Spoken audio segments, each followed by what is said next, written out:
Get started.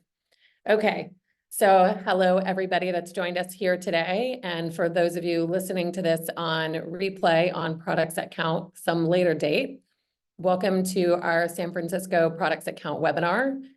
We have an incredibly relevant topic for all of us to talk about today. But before we jump into that, I want to share a few facts about Products That Count.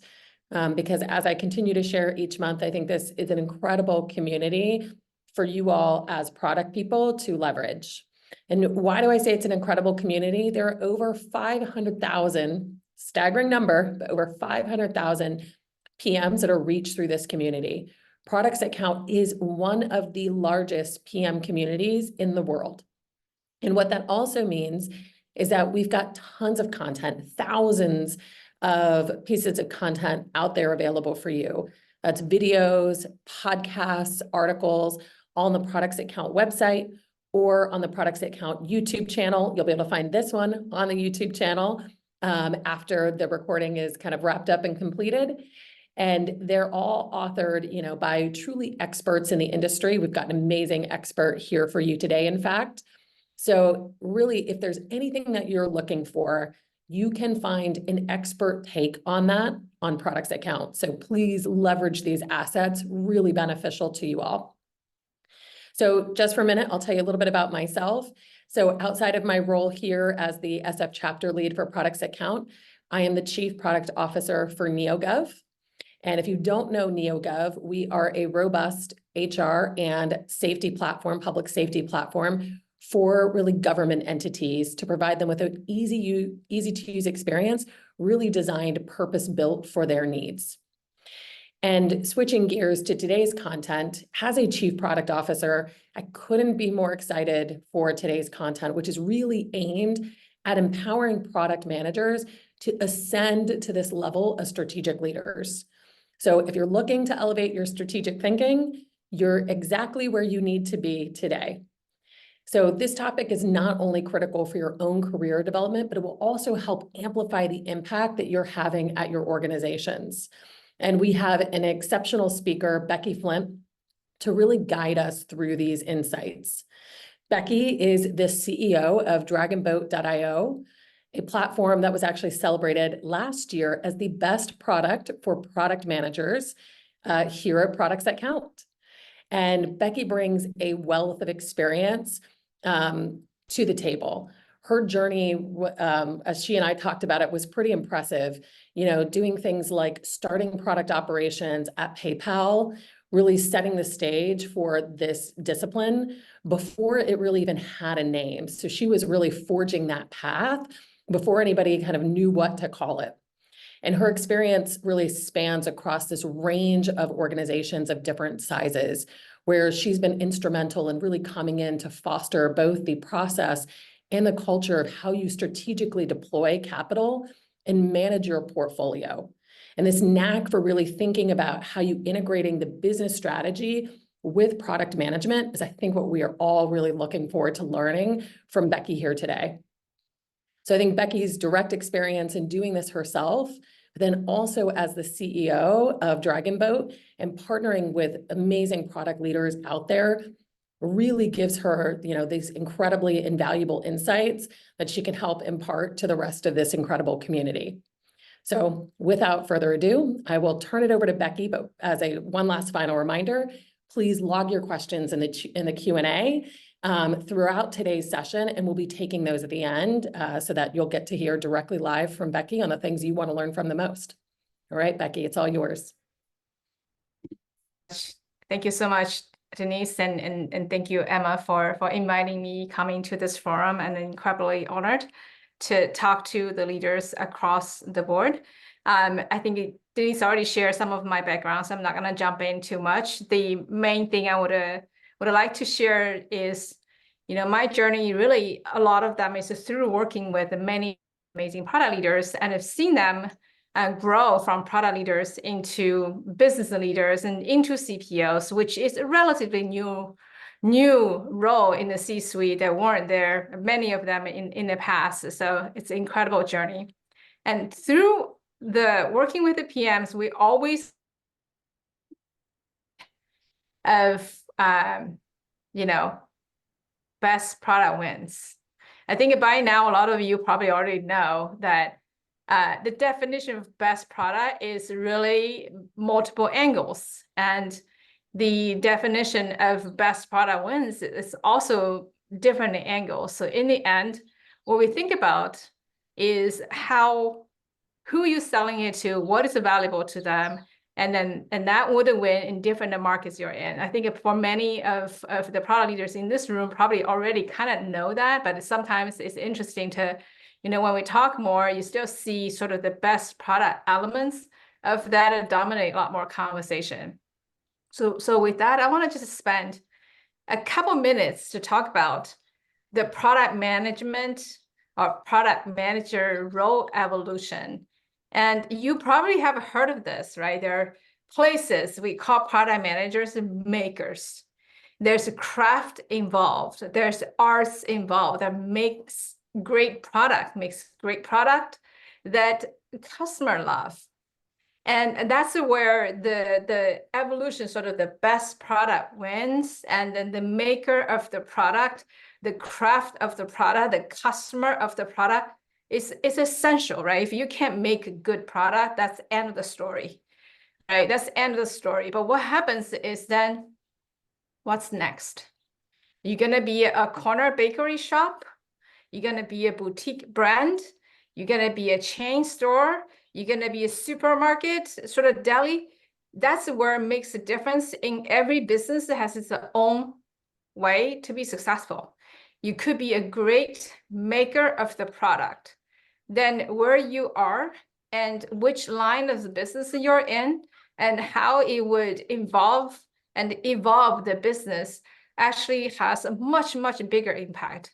The reason I call this out was because, earlier in my career, I always wondered, like, the product managers in this company, it's the same product manager goes with the other company, using example of Yahoo and the Google, right? You see people coming along. They both are great product managers. They have a good product. What happened?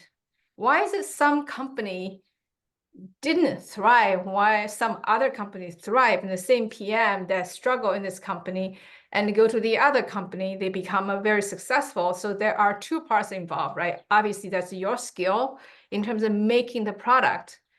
And then the business and you as a skill match.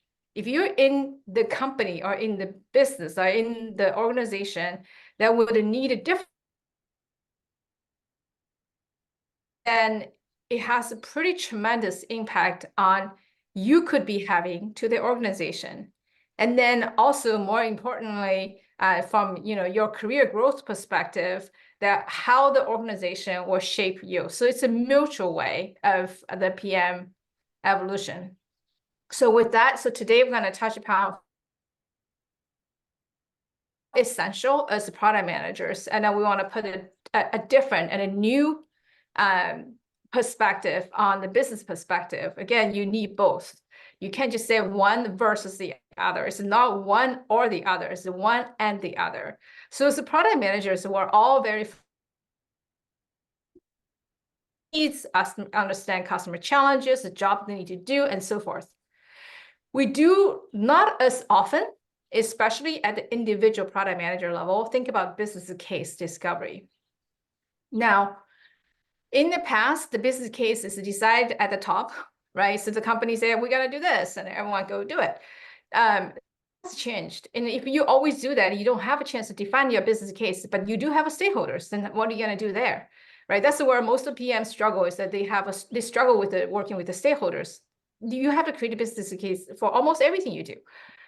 The second part is, obviously every product manager knows you have to have product road mapping. You have to know how to do product roadmap, how to create the product roadmap, how you communicate that vision, and so forth. Very few product managers think about the product performance as time goes on. Now, that would have somewhat of pretty significant impact, not just to your organization, to yourself as well. So we're going to double click on that a little bit. And this part is very interesting. you can see the shift, right? So there's product managers who work a lot closely with engineers, and you definitely see that shift. I've seen that shift happening like literally in the last 10 years, to see product manager working a lot closer to the GTM go-to-markets team with the revenue team, especially for B2B. Even for consumer products, a lot of go-to-market side of things go into the PM, sort of the toolkit and how you put it into your perspective. And then last but not least, everyone knows prioritization, and there's a gazillion fancy ways to do prioritization. But we don't talk as much about product ROI or metric over available resources. We're going to talk that in one of the 4 topics in a couple of minutes. So we kind of talk a little bit about the customer discovery. You understand customer needs and customer wants. So what does business case discovery mean? In a bigger company planning, you have company goals. I have my strategy. We're looking at different ways to achieve our goals, and then we decide on initiatives. So that initiative is going to drive product roadmaps. So this is a somewhat well understood process and a somewhat well understood discussion at the executive level. So if you're at VP or director level, you're probably part of this conversation. And one of the fun CPO session we recently had was, if you think about chief product officers, they're herding cats, except the cats are like lions, and then they're like the executive stakeholder peers, right? So you basically have to make sure everyone move the company towards the right direction. But if you're not herding that correctly, there's damage involved. So the same thing for product manager, actually at every level. You could be an individual PM. You could be a director of a PM. And the stakeholder is very interesting part of the things, because ultimately for a product manager to drive outcome, regardless of PM or whatever level, you have to prove the business benefit. And the business benefit become a much solid discussion on how you're going to getting the buy-in.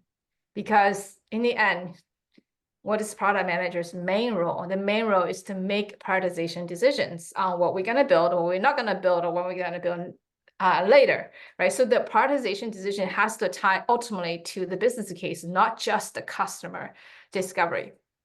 So you can think about, we call this a strategic canvas, right? You start with where you want to be on a more tangible business result. It could be retention, could be conversion, could be something, a very business-driven metric. And that would say what kind of input metric you're driving into that you use to define your goals. And then you use that to say, hey, here's the initiative we could be taking on, our features or feature improvements you can take on. Why we want to do that? This is how you can put, because that's how you think, right? Hopefully you think that way already. But you cannot communicate your thoughts to your stakeholders in a way that's visual. So once you lay things out, you're going to say, here's the goals we want to get to. Here's where we are to need to achieve these goals. And here's the things that we need to move the needle to drive to it. And, these other things are at risk. Therefore, we need, let's say this is the one at risk. We're going to put more things here to drive that. And things are doing well, we don't need to focus on as much. So you do the business case discovery, and then you can defend your decision, and that help you more than just like a customer discovery. Because customer discovery is a little further from the business result, right? It's going back to the makers and discussion. So when you have the business result where everyone in the company rallies around, it will be much easier conversation there. So that's business case discovery. The second part we talk a lot is about product road mapping. People talk about product road mapping. All this thing to talk about is the product road mapping. We have so many different ways to do it. What happened is that I also observed is some of the product managers don't get promoted. I was like, that person's really sharp. What's happening? Why that really good product managers don't get it? And the other product managers are like really get recognized. It's not because they don't think strategically. It's because they don't speak strategically. You don't talk about the company. They don't talk about the product goals. They don't talk about what product is driving the business results. Product performance is extremely important. So I remember, one of the PMs, she's really good. I saw her just go from PM to director all the way up very quickly. And because she kept a log on what are the things they did and then what the business metric they drive, and this is product performance. And that is very easy to measure the impact the product or individual or team has on the organization. So the roadmap is a dangerous thing, right? When you create a roadmap, you tell a story, you communicate to something. But if the roadmap keep changing, you didn't deliver, it didn't have a product performance in the end, challenging. And then the other part of this is the product performance also help you tell the story you have earlier to drive the business case, right? Let's using this example. You have a couple business goals, right? Grow core market and expand market share and so forth. These are business is money, right? You drive revenue, you drive retention, always that. So when you look at the business goals and you look at your product performance to the business goals is not on track, that's how you can use this piece of data to help rally around your teams you have dependency on. 90% of the product team have dependency on others.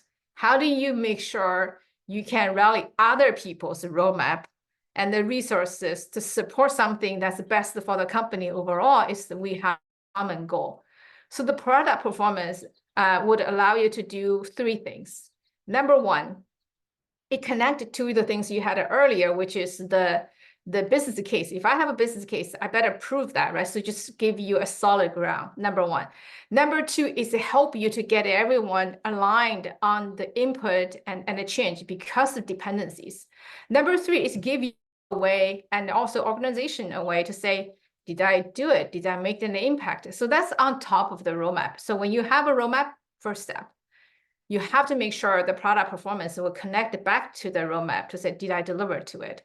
So being able to see your roadmap and the performance at the same time, and they give you ability to make adjustment and communicate. And it's extremely important. Most product managers create a roadmap to communicate, and then they track it's done or not. They forget whether the impact they have.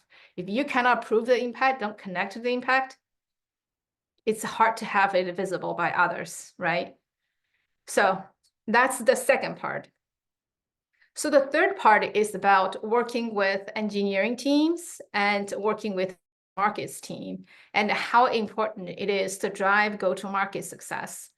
And I think today depends on the company. Very early on at PayPal, where I learned a lot of sort of product management best practice and some of the hiccups is really from this 2 decades ago, right? Back in the days, we already split. We have sort of technical product managers and we have product managers. The reason is because there's so much to bring a product to market, something like payments. So what we found out is you need to have a technical knowledge to know how to build product fast, efficient, scalable. That's really important. If you don't have the technical understanding, then you don't know what best to rally your engineering, having the different options to build product faster. But equally, if not more important, is to say, how do you enable your go-to-market partners to bring your product to the hands of the customers? If you cannot bring the product to the hands of the customers, it's not gonna drive value, right? So your business case is not gonna realize, your product performance is not gonna realize. And then the enable GTM success, a lot of times, I for some reason, a lot of PMs just not excited to get involved into that. And the more you see, the more senior you see that they spend more time with the revenue team, with the go-to-market team, not just getting their feedback and the requests. You're not like responding, reacting to their needs, right? They give you a lot of insights, it's really important. But also more important to make sure they take your product off the shelf, right, to the hands of the customers. So Denise and I actually talk about a lot about like how much your time is spent to put it on the shelf and how much time you have to spend to take the product fly off the shelf. So how do you think about it is really make sure your company build a really strong product operating structure or practice, the process, however you call it, right? That needs to go all the way through GTM, product development lifecycle. and make sure you understand where you plan these things and whether they're blocked somewhere. Because if they're blocked somewhere, you can't bring the product to market, right? So then everything we did early on won't make any impact at all. So that's sort of like the GTM success part of the story I have here.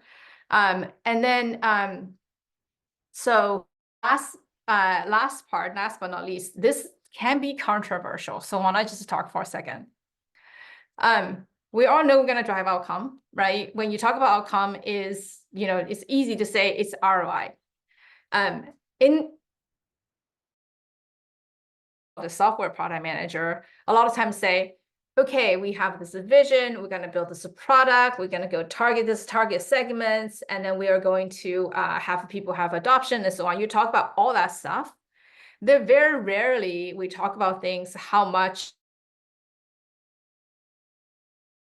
very unusual. And because you think about it, before software was a product, if you go to Apple or any company, Mac, Peloton, any of these hardware company, they were first to say how much I can sell this product, what's the margin we need, what's the volume we need, what's the cost of building that, and the proper like a traditional product management, you have to think about what's the cost of building the product. And then more and more today, with the free money is no longer available like it used to be, that the product ROI is incredibly important. That tied to the things we have about the business case development, and also tied to the case we talk about the sort of the product performance. Meaning, this question we get asked a lot of times, right, from a CEO or other leaders, just a board, to say, hey, you have 300 engineers or 2,000 engineers. What do you guys do every day? What is the thing you produce?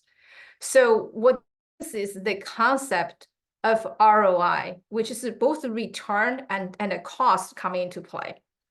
So a lot of times the product managers, when you're like a pure technical product manager, let's say that, you do your prioritization based on some scoring method, right? You have like RICE or whatever, effort, cost. What happens is once you've done prioritization, the managing cost per se. And the interesting thing about that is, as a product manager, you create a roadmap, and you start, you get everyone buy-in, and you have your business case set, for example, somewhere. And then once you start to have engineering teams start working on it and so on, Agile would takes on its own life, right? You actually don't really know. You're way over budget. Like you said, it's gonna be 2 months or whatever. And it's actually, it goes on like a lot of PMs we work with, product organization we work with, and some of our customers, we do this sort of like the assessment. We're like, oh, wow, look at that. You have your roadmap has, 60% of the things are coming from several years ago. Like, or you really intend to continue invest in them? They never have visibility on that. So a couple of things coming into play. When you, as a business-minded, as a business leader, you have to think about the ROI. The ROI would include product performance, right? You also have to think about what is investment put in, what's the resources you put in. If you say it's gonna be 2 months, you need to make sure you're making the progress at a 2 month and really try to stick to it. If you don't look at that kind of spending, so to speak, let's say if your 2 months start to 4 months to 6 months, that product may no longer be worth doing. So one of the conversation, actually just recently we had it with the CPO, actually at a Stack Overflow. And we were just talking about, because, coming from Dragonboat, we have a dashboard called the delivery dashboard. We'll show you red, yellow, green in terms of where you are comparing your original investment.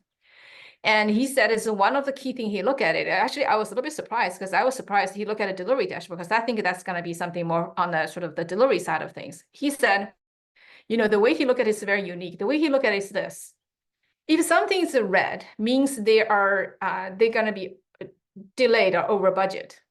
Then he wants to look at it to say, okay, what's the reason?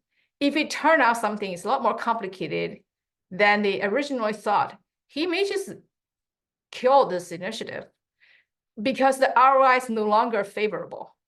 And in return, free up the resources to work on something else. And that's incredible insight, right? Because a lot of times the people were trying to keep something red back on track. Don't get me wrong, a lot of times you should do that. But quite often it's also to say, wow, this thing is a lot more complicated than we thought. So what do we need to do to change scope, change your approach, or kill it? Because the ROI is not there. It's not just this feature, right? Because when ROI for this thing is not there, you may want to move your resource to something else. You generate other return, right? So your overall product outcome will be much more favorable than you would otherwise think about it. So that's the part, how do you think about, most product managers don't think about an investment. If you have a fixed team, most of us do, right? You have X number of the people, there's not gonna increase.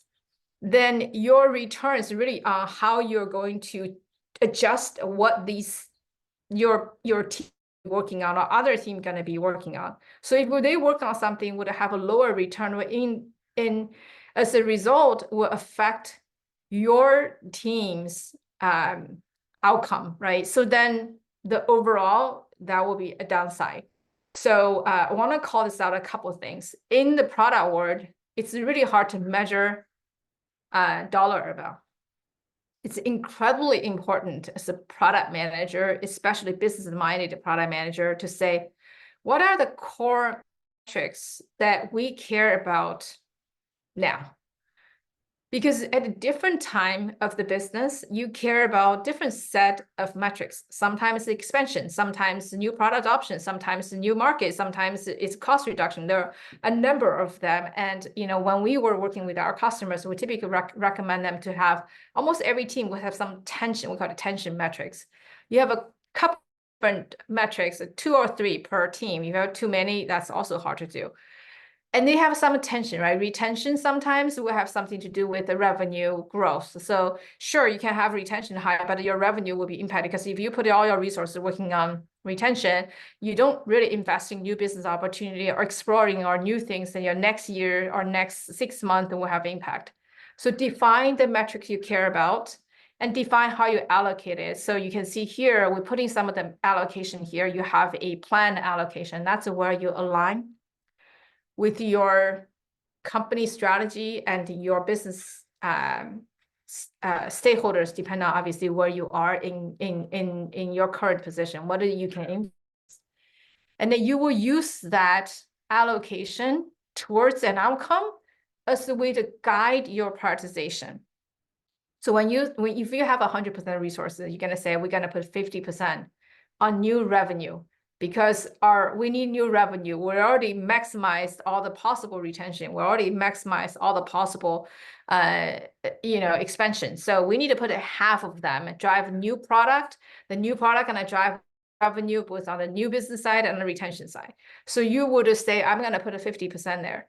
And then you say, we're gonna put a 30% of them on innovation. Because again, like you can decide what kind of allocation into the things, and you say different metric driving that. So these kind of allocation across your core business metric will help you to drive the prioritization decision, because we would always have more things than we wanted to do. So how do you decide? Prioritization is very difficult. So going back to the slide we had earlier here, this is how so I'm kind of bringing this back, close the loop, right? Here's where a company wants to be. What are a few strategies we want to have? We decide on this strategy. So these are the core metrics leading to this strategy. Then you have to say, I'm not going to peanut butter it. If you peanut butter, then might as well as no strategy, right? So you have to say between these 4, where I'm going to be. Typically, you have 3 or 4, right? So between these, you're going to say where I'm going to use this to do allocation, because the allocation will drive the resource and prioritization across the board. Then you have to say, here's my product performance that's set out to do. Obviously, if you have 6 goals, you have each one of them will have some sort of target. You want to see where you are. So that's talking about a product performance right there. And then you say how we're doing. Like in this case, I can explain, here's my metric I want to target. And here's where we are now.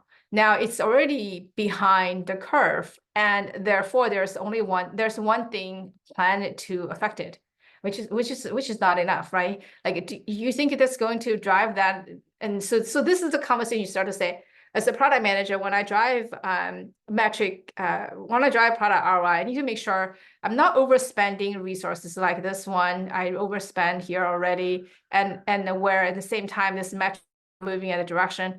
Should we move something else? So you can see this one is red, basically could be this one. And how we can getting some resources from the goals or metrics that we're doing well, and then help to fund the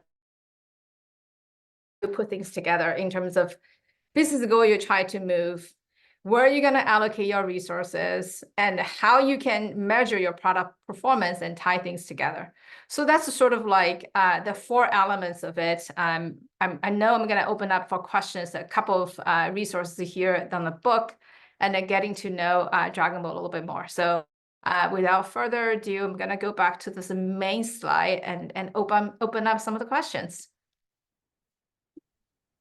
Amazing. Thank you, Becky. Yes, if you haven't posted questions in the Q&A and you've got some burning questions, please add them, because this is an incredible opportunity to ask Becky live. And so I will start with the first one. So hello, this is such a useful session. Oh, wondering, since it's getting recorded, if we can get a link to the session afterwards. So actually, maybe this is more for me than for Becky. There is a regular newsletter that goes out, and that will have links to recordings of presentations that have happened, like this one today. Also, go to the Products That Count YouTube channel. This will get posted there as well. So I think we've got some great ways for you to get access to this. And then maybe one of the questions that was asked earlier, and you kind of walked through it a little bit more, Becky, like that strategy canvas. Could you maybe give us an example of something that you've been faced with, you know, like because I know you've dealt with this a lot as a CEO, and trying to understand how you reshape your mix, just to kind of, you know, put a real world kind of point on it. Yeah, totally. So the strategy canvas is something could happen at any level. It could happen at a company level with the CFOs, the strategic planning, where we invest in resources. It could also happen at the product line level, when you look at a different area to invest and so forth. So let's using one example that I did with the company that they are trying to plan their upcoming year. The market has been very competitive, and they try to figure out, you know, they want to still 80% of growth in their financials. So then helping the executive team on what to do. So one of the things we did was we have sort of like something similar to this, is to get everyone to say, okay, what's your thoughts on how we are going to achieve the growth? And it's very interesting because, you know, when you put the cards on the play, you realize, oh, wow, everyone has different ideas. The partnership said we should do white label this, and marketing said we should do freemium, and the enterprises say we should build a new product. And then, you know, you have a BD, like everyone is having ideas from their areas, which is good, right? You need different ideas, right? So now we put all the things on there, and then we actually later ladder on things to say what is working, what is not working, what are the opportunities. That's the typical like a SWOT analysis you will happen, right? So when people to say, what is our core capability? How do we compete with the others? You know, it could be, so in that case, right? So how do we compete with the others? So what is things we're going to win? What is things we're not going to win? But we need to make sure it doesn't kill us. So we'll layer on a number of things, right? Based on all the possible things. We'll figure out, okay, here's no impact based on what we have on the product capability today, based on the resources we have, the resources skill mix, both the engineering and go-to-market, because a lot of times you have a product can build, go-to-market can bring to market, that doesn't really matter, right? And then when you have that conversation, so we narrow down to 3 things we're gonna do. So the 3 bigger bets, right? So the things is like, we believe the core product is solid, but we're not taking all the market opportunities. So what can we do to invest in growth? The growth in the go-to-market side, and how product can enable growth. It's not a PLG company, but product can still enable growth in different ways, sharing, referral, reporting, like that kind of stuff. So we spent that is thinking about where we can kind of expand our penetration in the core market. Second part we look at is we think partnership is viable. We're not going to spend our resources to build a whole white label. It's insanity, right? So we figure out different ways to do a partnership, doing some sort of lightweight integration and through a partners to do things so we can still achieve the integration, the partnership way without taking a lot of resources. And then we look at some of things in terms of new opportunities. We decide to put 10% of resource on it. Because we don't really know. We know like in or two, if we don't put something to explore, we won't have a business that's going to be competitive from now. So we decided to put it in 10%. So end up to be something like, 40% of that, and then 20% of that, and then 10% of that. And the rest of it's like, just keep the lights on sort of things, right? So, and some companies in another business that we work with is that platform, it's outdated, it's tech debt laden. We spend 60% of resources just fix the platform from a technology perspective, user experience perspective. But if we don't have that conversation, technology would never have the investment. They just keep building on a shaky foundation. And having this to say, where do we want it to be? And then where are the opportunities we want to get to? And then what are the hurdles that we can decide on? The usually 3 to 4 things. You don't want to go to 4 things. That's the maximum you want to go. And then from there, you would say, okay, what are the things we could do? So you basically, everyone knows Amazon sort of work backwards, right? But this is really laying it on paper because you can list out all the potential correlation of the things. So then you go from where you want to get, you call it strategic intent, or you can call it the product goals or product strategy, whatever you call it. So these are the things you're going to affect this number. And then you have to go to the secondary to say, what are things going to drive the strategic intent? And then you drive into work. So roadmap for the most part is kind of work, right? The things that we're going to do. But then for the outcome we need to accomplish, there's the outcome and the things we're going to do. There's a bunch of things in the middle. That's the strategy canvas you do. In a lot of companies we work with, either they have this in-house and sometimes we help them to understand and impact this at a different level. No, that's great. I mean, like really helpful context. It sounds like as you're describing that, like you are bringing in some of the stakeholders, cross-functional stakeholders into these conversations to bring them along the journey. Can you maybe talk just a little bit about that? Because obviously, if I'm going to invest in that example, like 70% or 60% in the platform, then maybe sales isn't going to get some of these new features that they're hoping for. And so can you talk about that a little bit? Right. And I think that's really critical in bringing stakeholder along. That's why something like this very helpful, because you basically lay out your thought process. Because if you do scoring and all that stuff, it doesn't tell me, how do I even score? Like, how do I even score things like that, right? Because it's so hard. So what we're trying to do is to say, because everyone have the same goal, we have a revenue goal or something, like a business goal is very standard across the company, or we commit to the board, we commit to the market. When you have the business goal, we will say what is helping us and what will be blocking us. Again, that's something where everyone can agree on. So when we start to realize, when we put all the things that can blocking us and or helping us, we would all agree, say, okay, this is actually a key thing. Because this is where you drive a stakeholder alignment. If you don't drive stakeholder alignment at this level, it's going to be very difficult at lower level, try to go through all the noise, right? Because if once you lay it out to say, here's our goal, nobody's going to debate. Here are all the things we are either helping us or blocking us, and then we need to address it. And then if someone come out, another thing's not here's great, because that's the things we need to sort it out. Once you have this part done, the rest of the part is a lot easy. Otherwise, you will always have noise. Sales will always say, why don't you do this? Customer success say, you guys have all about the product team, no matter what role you are. The biggest challenge is working with the stakeholders because their goal is not the same with yours. They don't understand how you make a decision.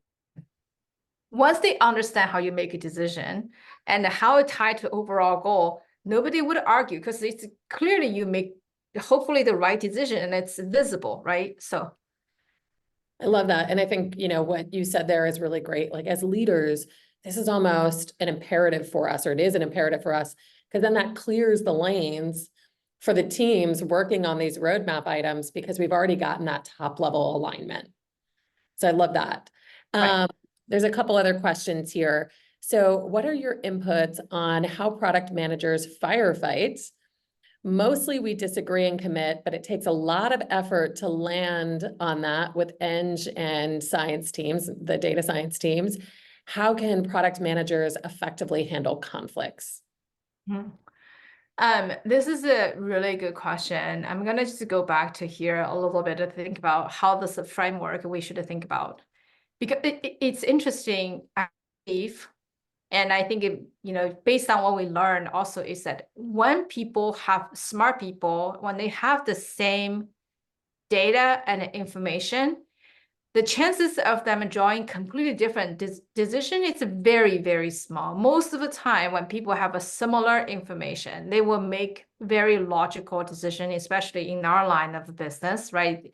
So what we need to do is to say, what is this conversation we have touch upon some of the things. If you say customer, sometimes it's good, sometimes it's arbitrary because you would say, okay, I have 3 customers. Which customer should I support? That would be very challenging, right? So I have to go back to say, okay, if we have 3 customers, they all have challenges. We have to say, how does the customer in the lens of driving revenue, in the lens that match to the strategy or segment we want to focus, and in the lens that are we able to, if we unblock this, are we able to unblock the downstream? And what happened is one of the customers we work with, they had a challenge, they have a customer challenges, and then they build the product and driving all this supposed revenue, but they didn't because salespeople are overly optimistic. They did all these things, nothing happened, right? There's no historic data to say, well, we had as a business case to say, here's a product we're gonna do and a link to this revenue and did the performance. If the product performance didn't happen, that's not always it's the quote unquote the fault of product managers, right? Because we had assumption. We say this is gonna drive revenue. This is associated with the revenue associated to GTM, and GTM didn't happen. So the product performance and GTM success in this case become very important because I set out this product is driving this goal. And this, when I was moving towards that, then if the GTM wasn't successful, then we'll be there. So then you start to have this loop of understanding if this something from GTM, what is something gonna be happen after it is done? So let me give you an example. And this is something our team, and a lot of people really have this conversation all the time. There's a tendency these days to think a product manager does everything. And what happens is that, they say, oh, product managers need to go collect the customer feedback and the insight, analyze that, all that stuff. I say, look, you cannot possibly, you cannot possibly do all that stuff. You will never have enough time, right? What you really need to do is to have a mechanism, right? In the product operating model, you will have a mechanism for people to these feedback things and the insights. And you have to have, especially if you're in the B2B world, right?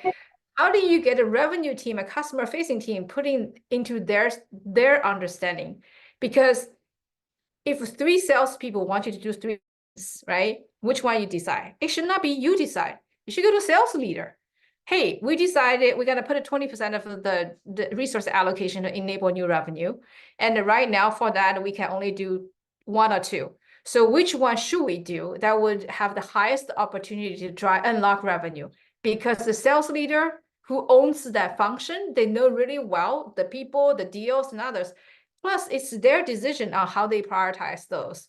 Product team can highlight, so here's how we think we should build it, what's the best way to build it, and here's the allocation we have. And then you can jointly work together. But product manager making that kind of prioritization decision, it's not you don't have the insight. You don't have the data to make the right decision that turn out to be not successful. Yeah, I think you're right. And so some of your advice there is like, we can have opinions, we can make recommendations, but sometimes we're working with these, partners. We also need to defer to the fact that these are the people that are out there talking to the customer every day. We may talk a lot, but they're doing it every day. Right. And yeah, because the decision affect them, right? The decision affect them more than affecting which one on the roadmap we should do. Therefore, we should ask their input because that's a lot stronger sort of the weight than everyone else, right? Who get affected the most, and whether they align to the business outcome. These are the two things I think it would drive how you can kind of triage who will make the decision, affect the outcome. And then maybe back to the original question. And then I think you can carry that information back to the engineering and the data science teams, to your point, because then we all have the same information to operate from. Right, exactly. Love it. Okay, next one. Well, first off, another thank you for a great presentation. Have you worked with physical product companies at Dragonboat to accelerate product outcomes? If yes, are there additional considerations that need to be prioritized that can improve the product development lifecycle? Yeah, it's a very good question. We actually work with the people in all types. So there are hardware or physical product. There are also software. There are service. Could have a combination of that, both in the way that is service and or physical product. It needs a little bit more rigor in planning, because you obviously, once you commit, you go into a much slower way to pace, right? If you want to say stop doing that, it will be very different cost, in terms of a physical product. So we have been working with them really is around each step the way of the product operating model. I didn't talk about this here, but there's a whole product operating model, which is really breaking down from goals to options to say what are the things to evaluate.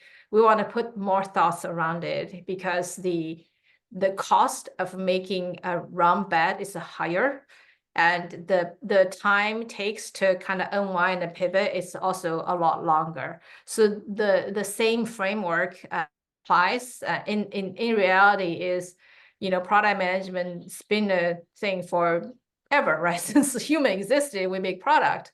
The product portfolio management is similar concept. The software actually is a little bit different. So we kind of bring software away. But going to the same concept here is business case and performance measure, product performance and all that. It just need even more rigor, because the cost of incorrect or wrong is just higher, and the time takes to run. Both software product and physical product tend to have a lot of dependencies, either in sort of the product team themselves, the product engineer or manufacturing, or a lot of times with the vendors or others. So having a way to putting things together, having alignment here is tremendously important, because I didn't talk much about that cross-team, cross-functional dependencies. I touched a little bit on the GTM success, but the dependencies a lot of times are more killer, like invisible killer, than the things you have in control. That could not be better said and more true. I think that is the continuous debate in all product teams, right? Is I need these things to be successful. How do I make them happen? Whether that's other product teams or other parts of the organization. 90% of the product team require other teams to support. When you take so going back to this one, I kind of didn't go through too much on. A lot of times the product managers are very in a good way or not so good way. We say product manager is the CEO of the product. And both as a product person in the past and now as a CEO, let me tell you, our hands are tied. We can't make all the decisions we want, right? Even if like you can talk to your team, maybe you have more control what your team is going to do, but you rely 90% of the things to rely on others, right? Your stakeholders, your other product managers, and so having a framework to make sure that you can align with them, what we're trying to do, and then getting their buy-in and getting the portfolio approach extremely important, because if you don't align, sorry, this one, not this one. If you don't align on allocation, there's no way you can get everyone on the same page, because everyone say their stuff is important. Yeah. Right. So you have to say, if we agree this outcome we're going to drive, and if you look at these outcomes, some of the goals are doing much better, some of the goals are not doing so much so well, then it's easier to have a conversation. And then a layer on top of the allocation you had before, then it's, it just gives you a lot more data points for everyone to make decisions, right? Because ultimately, if you go all the way up, because that's what happened, right? Escalation go all the way up, and hopefully they use the same data. So if you can kind of manage that and prepare an argument or some sort of pros and cons and options based on this, then immediately up level your product management game to be the, sort of the business leader conversation, right? Love it. I'm mindful of time. We've got probably time for one or two more questions. So if you've got one, put it in the chat.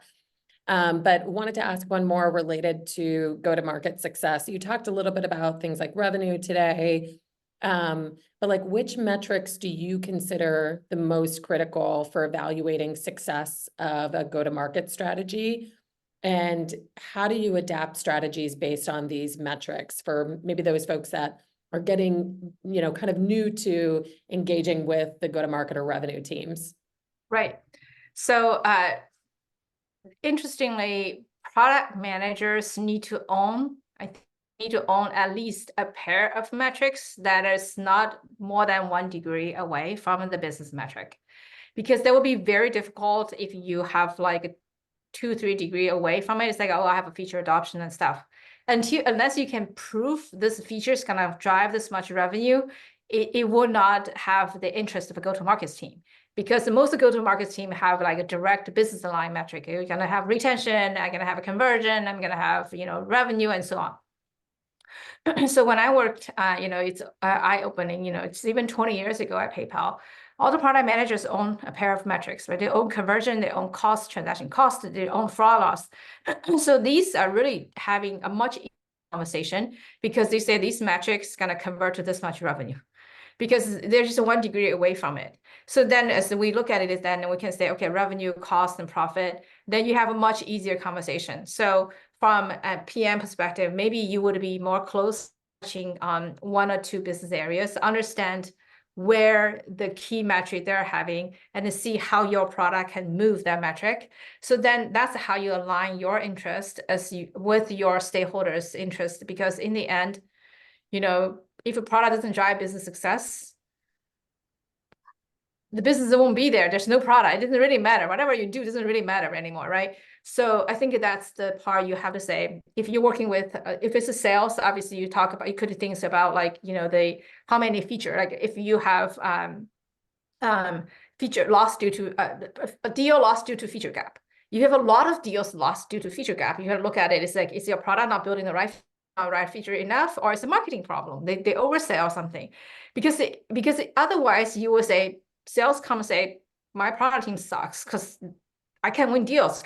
So that will be a key metric for you on how that, if your PRG obviously will be activation or conversion, right? So you have to be like very close to the business metric you have, no more than 1 degree great, because at that time you can say, okay, here's 2 or 3 the business metric we're going to support, and then this is how associated product North Star or whatnot, and here's how we are going to rally our roadmap and the resource allocation, all the things towards it, and then you come back to say, was I successful? How's the product performance?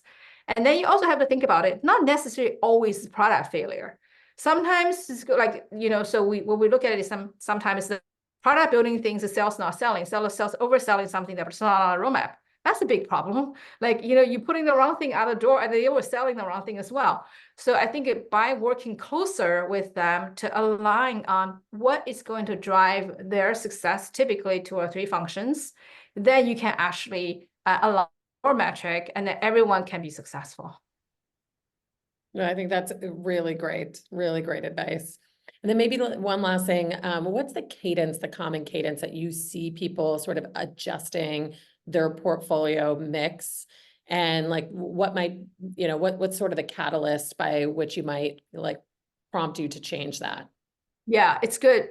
Interestingly, there seems to be the industry seems to settle in a quarterly cadence. I think probably because on the financial market you do quarterly reports and you do annual revenue, so the annual quarter seems to be a very reasonable cadence, and you want to have a sub cadence inside of it. So on an annual basis, obviously company gonna say what are business goals we try to accomplish to promise the board and the market. And then from there, you build some high level strategic goal and then things we're gonna drive. So that your tier one metric. And then it was key initiative the company gonna take on. It's not necessarily exactly what to do, it's in what direction we wanna go, right? So strategic intent come into play. And that would go into quarterly. You say, are we moving towards the right direction or not, right? So the quarterly will be setting a quarterly milestone towards their annual. And then on the operational side, obviously a lot of teams are familiar, you have weekly, bi-weekly roadmap review, but that's only for your roadmap delivery. And in terms of the business review, ideally you do bi-weekly with your closest business partner, right? So then if you can make changes faster, but I would say at least you should do a monthly business review, ops review. The ops review going back to say, we said this is a business metric you try to go, here's how product will contribute to the business metric. Are we moving hand in hand? Or you guys are good already. We don't need to put this, something else is going on so that you can use that. So the monthly at the minimum, it's important to look at your product performance against the original target. On a quarterly basis, you're going to sort of rejiggle. A lot of times the team would rejiggle on a quarterly basis.